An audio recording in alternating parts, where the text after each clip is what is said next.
Heating elements and resistive loads. A resistor is an electronic device that allows current to flow at the same time resisting the flow of current, slowing it down. When current is resisted, the area of resistance heats up. I had already mentioned that light bulbs are a resistive load. When current passes through a standard incandescent light bulb, the filament inside the bulb heats up. When it heats up, it glows. CFL bulbs and LED bulbs work differently, and I encourage you to read up on them. But the ultimate outcome is voltage is applied and we get light. The incandescent bulb did not convert into light. The reaction of the resistance to current flow caused the filament to heat up and glow, causing the reaction of light. If I apply too much voltage to the bulb, the current flow is too high and the filament burns up.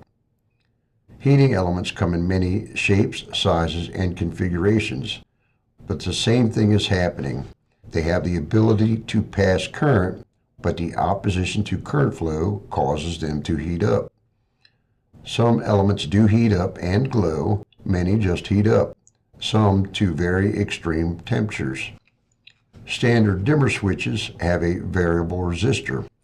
As you turn the knob to dim the light, you are adding resistance to the circuit, causing the amperage to drop and less current to flow through the bulb. You will notice the switch gets warm. Let's talk about the different kinds of heating elements and how they are rated. The first is the cow rod heating element, probably the most popular.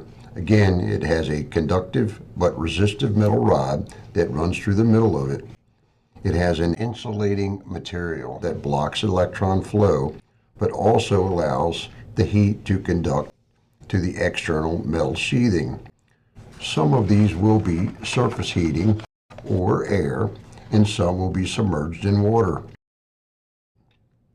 The ones in the air will usually glow amber when at their highest temperatures. You can find them in a single cow rod or in groups of 2 or 3. You will find them in many types of equipment of many different shapes and sizes. Then there is the ribbon element. It functions just like a cow rod element, except it's usually 3 elements mashed into one package. Again, 3 individual elements run through it, and it's usually wired up to a 3-phase connection. Again, many shapes, sizes, and you will find them in many types of equipment. The wire type are flexible. The wire allows the current to flow, but resists the flow, causing the wire to get warm. These are usually only used to get things warm and not to reach an extremely high temperature. In many applications, aluminum tape is used to hold them in place. You will find them widely used in commercial freezer doors to keep the frame from freezing shut. In all, you test individual lines on the ohm scale to see if they have the correct ohm value resistance. Let's take a look at how Watts and Ohm's law apply. On almost all heating elements is the wattage and voltage rating. If we use Watt's law and divide the rated wattage by the rated voltage, we get the rated amperage. Now, using Ohm's law, we divide the rated voltage by the rated amperage, and we know what the resistance should be. Then we can measure the element using the ohm scale on a meter to see if the element has the proper resistance. In most cases, you will find that you don't have the exact voltage that your electrical device is rated for. The rule of thumb is within 10% you are good. When you get too far out of that range, you may start to have problems.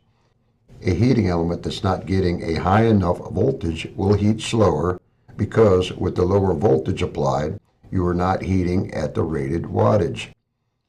If you have too high of a voltage, you will overheat the element, causing it to have a shorter lifespan. It's good to understand the math, so if your customer has a problem, you can logically explain to them why something is not working correctly and why the equipment rated for 240 volts AC won't work as well on a 208 volt circuit, and why you can't plug a 120 volt AC unit into a 208 volt outlet. I have seen customers change plugs to fit the closest outlet. So the correct voltage needs to be applied to the heating element to get the desired wattage output, or at least close. As I stated earlier, this will be all based on where the equipment lives respective to the power station. If we are close, our 208 volt outlet might read 212 volts. Farther away, it might read 205 volts. This changes the actual wattage output. You can figure this out reversing the math we did. We know the resistance does not change. Reverse math. We take the actual voltage measured divided by the measured resistance equals amperage. Now we take our measured voltage times our amperage. That gives us our actual wattage output. We can also easily take a voltage measurement and an amperage measurement and multiply those to come out with the same conclusion. Now remember, those calculations only work in resistive circuits. When we talk about transformers, motors, contactors, and solenoids, they are all inductive, so you cannot use Ohm's law and Watt's law.